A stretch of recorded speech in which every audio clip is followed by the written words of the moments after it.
Hello students, मैं एक बार फिर से आपके सामने हाजिर हूँ। कल मैंने आपको पढ़ाया था कि स्वपुष्टि विषम पुष्टि में क्या अंतर है और विषम पुष्टि कितने प्रकार के होते हैं। तो मैंने आपको बताया था 3 प्रकार के होते हैं। कौन कौन से? प्राणी संपोषण और मृतोपजीवी संपोषण और परजीवी पोषण। ये तीनों प्रकार के पोषण ही विषम पुष्टि पोषण कहलाते हैं। फिर मैंने आपको बताया था कि मैं आज आपको क्या पढ़ाऊँगी, अमीबा अपना भोजन कैसे बनाता है। अमीबा किस में आता है? प्राणी संपोषण में। ठीक है, अमीबा, मानव, अन्य जीव जंतु सब प्राणी संपोषण में आते हैं। तो आज हम पढ़ेंगे विषम पुष्टि पोषण के अंतर्गत अमीबा अपना भोजन किस प्रकार प्राप्त करता है। आइए देखते हैं।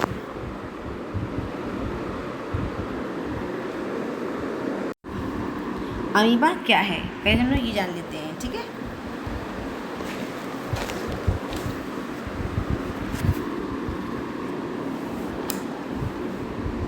अमीबा में पोषण कैसे होता है। अमीबा एक प्रकार का एक कोशिकीय प्रोटोजोआ संघ का जीव है।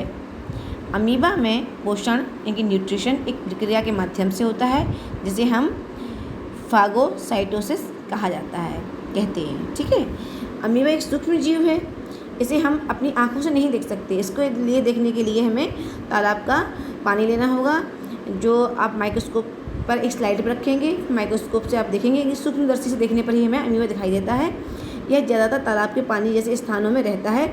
इसकी संरचना में निम्नलिखित घटक शामिल होते हैं, जैसे सेल मेम्ब्रेनी कोशिका झिल्ली, न्यूक्लियस नाभिक, साइटोप्लाज्म, एंडोप्लाज्म, एक्टोप्लाज्म और छोटे भोजन वैक्यूल्स की रिक्तिकाएँ होती हैं। उंगली की तरह दिखने वाले प्रोजेक्शन को स्यूडोपोडिया कहा जाता है, जिसे झूठे पैर या पादाप भी कहते हैं। ठीक है, इतना पता चला कि अमीबा कहाँ रहता है। अमीबा तालाब में रहता है, तालाब के पानी में रहता है। ये बहुत सूक्ष्म जीव होता है, एक कोशिकीय होता है और प्रोटोजोआ संघ से बिलोंग करता है। ठीक है, आप देखते हैं अमीबा में पोषण कैसे होता है। आइए देखते हैं अमीबा में पोषण। आपको दिख रहा होगा कि अमीबा बना हुआ है। ये इसका जो सेंटर है इसे केंद्रक कहेंगे। अब इसे भोजन करना है। ठीक है, मान लीजिए पानी के तालाब के पानी में घूम रहा है। अब इसका खाद्य पदार्थ ये रहा, रेड कलर से आपको दिख रहा है ना। मान लीजिए कोई सूक्ष्म जीव है, ये बहुत ही सूक्ष्म है। अब अमीबा सूक्ष्म होता है तो जाहिर सी बात है, ये इसका भोजन करता है तो ये तो और सूक्ष्म होगा ना। तो ये जो सूक्ष्म जीव खाद्य कण है इसका ये भोजन है अमीबा का। अब इसे कैसे पकड़ता है, ये अपनी एक बात और बताना है आपको। अमीबा जो होता है अपनी बॉडी को कहीं भी घटा बढ़ा सकता है, मतलब अनियमित शरीर रचना होती है इसकी। ये अब देखो, ये फैलाना शुरू किया इसने अपने दूसरे उसमें। देखिए, जैसे उसने भोजन देखा, उसने अपने पैर शरीर को फैलाना शुरू किया और अपने शरीर को कैसा कर लिया, पादाप, ये 2 पैर बना लिए पकड़ने के लिए। अब इन दोनों के बीच में इसको उसने पकड़ लिया। ठीक, अब तीसरे में देखिए, अब इसकी भोजन जो इसके अंदर आ चुका है, खाद्य रक्तिका के अंदर जो खाद्य कण था कहाँ गया, खाद्य रक्तिका के अंदर आ चुका है। अब धीरे धीरे चौथे में देखिए, अब इसने भोजन का विलय कर लिया, अपना पोषण हो गया। अमीबा को पोषण प्राप्त हो चुका है इस भोजन सूक्ष्म जीव के माध्यम से। आपने चारों प्रक्रियाएं देखी।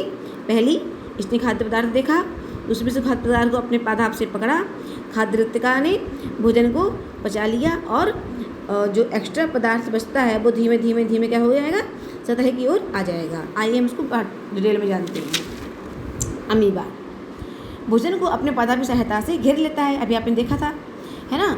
खाद्य रक्तिका में जटिल पदार्थ का विघटन सरल पदार्थों में किया जाता है। जो जीव होता है वो सरल पदार्थ में बदलकर अमीबा को पोषण प्रदान करता है। अब बचा हुआ अपच कोशिका की सतह से गति करता है और एक पदार्थ शरीर से बाहर निष्कासित कर दिया जाता है। ये 4 प्रक्रियाएं हैं भोजन बनाने के प्रक्रिया में। ठीक है, पहला भोजन को पकड़ना, दूसरा कठिन जटिल पदार्थ को सरल पदार्थ में बदलना, तीसरा बचा हुआ अपच पदार्थ कोशिका सतह पर जाना और चौथा पदार्थ से शरीर से बाहर निकल जाना। ठीक है, तो ये आपने आज अमीबा पढ़ा। अमीबा अपना भोजन किस प्रकार बनाता है।